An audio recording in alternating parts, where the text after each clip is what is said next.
Hello everyone, hope you're doing well.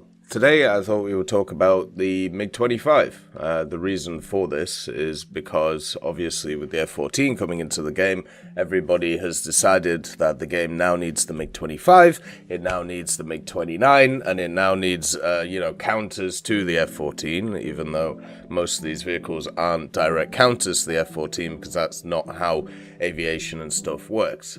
So basically, I thought we would have a look at some of these vehicles in the context of War Thunder and how they would work, and also give some limited history about them and everything that goes on with them. There's actually some really good videos out there already about the Foxbat, which is the NATO reporting name of the MiG-25, and one is made by Mustard. He goes into the whole history of it. It's absolutely fantastic. Very highly recommend that one if you're interested in the history of the MiG-25 when it concerns the US, which obviously the MiG-25 was built against. So let's go into the vehicle itself, some of its factors, some of its history, and then we'll talk about its role when it comes to War Thunder. So the MiG-25 was completely built as a supersonic interceptor. It was built because of the fact that the good old Americans were looking to increase their high altitude bombing capabilities with certain vehicles.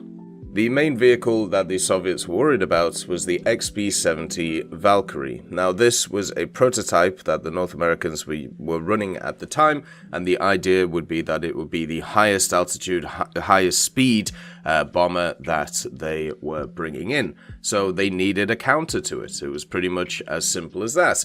So what they decided to do is they decided to build something which would be able to go fast, would be able to go high altitude, to intercept something like the XB-70. So the MiG-25 kind of came to fruition. There was obviously a bunch of other vehicles that were around at the same time, stuff like the B-58 Hustler, the B-52 Stratofortress, and the B-47, so there was a history of the USSR kind of creating vehicles to try and counter the American threats which are coming in. And that's exactly what the MiG-25 was doing. It was there to counter the high altitude, high speed bomber threat coming in from the Americans. So because in War Thunder we don't have those things, its primary role doesn't exist. But that is not a killer for the vehicle in War Thunder, because of the fact we have a bunch of vehicles in game where when their general thing where their general role doesn't exist in the game, but still, they're still in.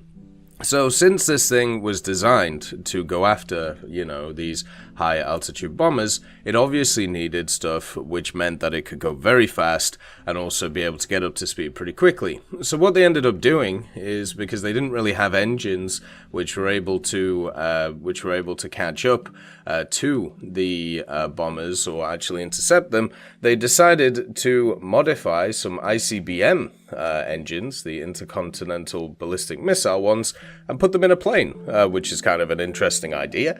That's why the MiG-25 has such large engines and also air intakes, because it has such, they need so much to keep going. The problem with doing this, though, is even though you get a lot of speed out of it, you get a lot of energy, and you also beat a bunch of world records doing it, the problem with it is the service life of these engines is not designed to last long. So a lot of these engines only really worked for maybe 150 hours at most, which is really not a lot of time, right? And then also at the same time, they had to actually change some of the manufacturing stuff.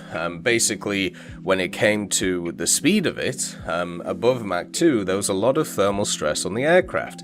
So what they ended up having to do is build it out of different materials. The MiG-25 was 80% nickel steel alloy, 11% aluminium, and 9% titanium.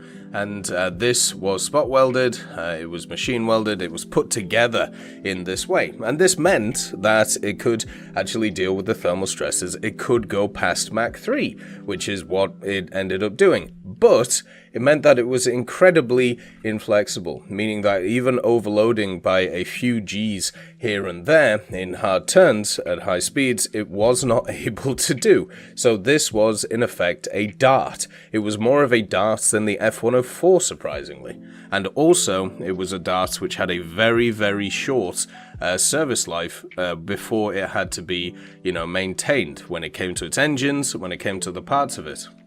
Now, the Soviets nearly built 1,200 of these things, basically meaning that they had to constantly refurbish them as they went. And with later versions of the the MiG-25, they did fix a lot of the issues that the vehicle had in that regard. They swapped out the engines, they made them a bit better, more efficient. They also swapped out a few other components, such as the radar that we'll get into, which kind of helped it out as well, and also just made it a little bit more easy to maintain. So the early versions had real issues with them, but what they actually did do was they put the West, specifically America, on actual watch. In this time period, when the MiG-25 was revealed, it was introduced in 1970, but it was shown earlier in the 1960s in a Soviet air show. The American forces, specifically the High Command, was extremely worried about this vehicle. They actually came out and said that they were behind when it came to this thing, because they looked at it and they were like, okay, so this thing's designed as a fast turn fighter. It's designed with the wings the way that they are, like being very wide, with the big air intakes. It must have had huge engines. With the missiles it had, it must have been, a fantastic vehicle to use. And then they decided, okay, we really need to work on our technology. We're kind of like 10 years behind compared to this thing. We're really struggling here. And so that actually pushed them forward to be able to kind of push, to build the next generation of stuff, which eventually would be things like the F-15 as well. And also at the same time, it kind of also influenced the way that they decided to do bombers as well, meaning that the MiG-25 didn't really kind of fulfill its role ever, apart from that very limited period. So the MiG-25 had everybody on watch. Everybody was worried about it, especially the speed of it, because there was nothing that could catch it. And even to this day, when it comes to its general speeds, things can catch it, but when it comes to its actual purpose and, its actual fighting stance, it is still one of, if not the fastest vehicles that are around. Now, it had a very good radar in it. It also had 4 air-to-air missiles. This was its armament because, as we talked about, it was designed to actually intercept bombers. It didn't need a gun. It didn't need other stuff like that. So instead, it was either able to carry 4 R-40s or 4 R-40RDs.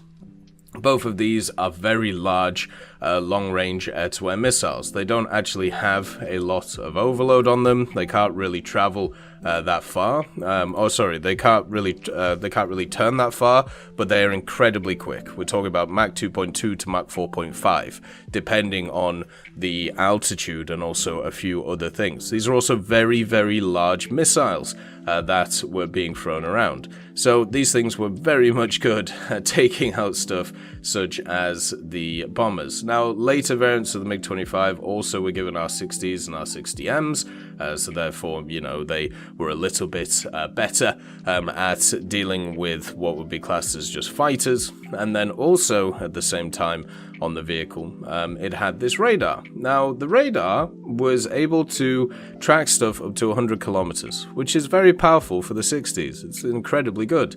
But, as the Americans would find out later in a very key event, it didn't have pulse Doppler abilities. So if something actually flew low or was lower than them, it really, really struggled when it came to the vehicle itself.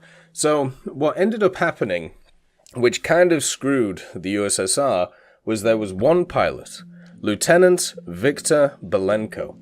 he actually defected to the West. He defected, landing his MiG-25P at the time at Hakodate, I think it's Hakodate or Hakodate Airport, I apologize for this, in Japan. So he basically faked engine trouble while on an exercise, and then he went to go land on the airfield. And this meant that the West, specifically America, had access to a MiG-25, specifically the P version. So what this meant was the Americans finally worked out what this machine was, and a lot of the fears that they had about it, being a very good turn fighter, being able to dominate pretty much the airspace, not just in the interceptor role, it turns out a lot of their fears were misguided, because the vehicle was not up to scratch compared to what they thought it was, because they thought it was made out of titanium, so therefore it would be able to maneuver better. They thought that the engines were, way powerful compared to what they were instead, but actually what it was it was built around the Tamansky R-15 turbojets instead of some new crazy technology that they had. The onboard radar, or the onboard avionics, showed that the radar didn't have a pulse Doppler setup, so this meant that you could easily kind of disappear from the radar by just going at separate altitudes from the thing. So the actual fear of the vehicle, which was kind of justified at the time, was not shown in reality. They were worried about it to an extreme extent, but actually they shouldn't have been. It's probably the best way of putting it. But obviously, since they didn't have this information, they didn't know if they should be or not, right?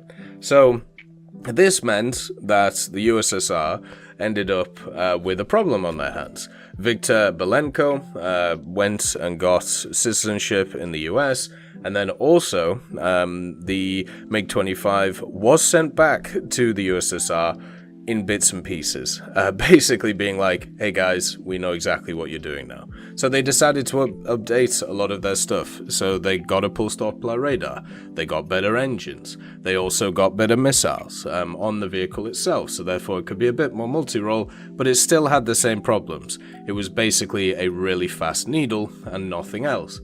So the Americans then, while all this was going on, of course, they developed the B-1 Lancer, and the B-1 Lancer is much more designed to go low, to go underneath radars instead of go up high, because of the fact that radar technology have got so crazy, and also because of stuff like the MiG-25. So even with the MiG-25 being a really good high-altitude interceptor against bombers, it now has to face something which just runs circles around it because it does a slightly different job. So now the USSR have a ton of different MiG-25s that are completely useless in the role that they wanted it to be in. So they just started exporting them, giving it to other people, and then obviously seeing limited service with different nations. So the MiG-25 is a fascinating vehicle. It's got a ton of really interesting information about it. There's a ton of stories about it, and a ton of, I suppose it's a great story about how, people can be very wrong about something if they don't know its ins and outs, and also, at the same time, how leaps in technology can be kind of extreme when it comes to jets. But when it comes to War Thunder, it's got its problems, right? It cannot turn, really. It is designed for a role that doesn't exist in the game. It doesn't have a gun, and also, it's basically just a missile launcher. Now, that means that this thing could just run away forever, and at the same time, it would just be really annoying to fight, and also really annoying to use, which is probably why they're going to go for the MiG-29 first over the MiG-25. The MiG-25, I feel like, wouldn't even be top tier right now. Only on maps such as the EC maps would it actually be useful, and even then, you could easily counter it with the stuff that we have, and it would just become a player that you just couldn't kill, but then they couldn't really kill you either. It would just be a very odd matchup compared to some of the vehicles that we have. But there you go. The MiG-25, I'm sure, will eventually come.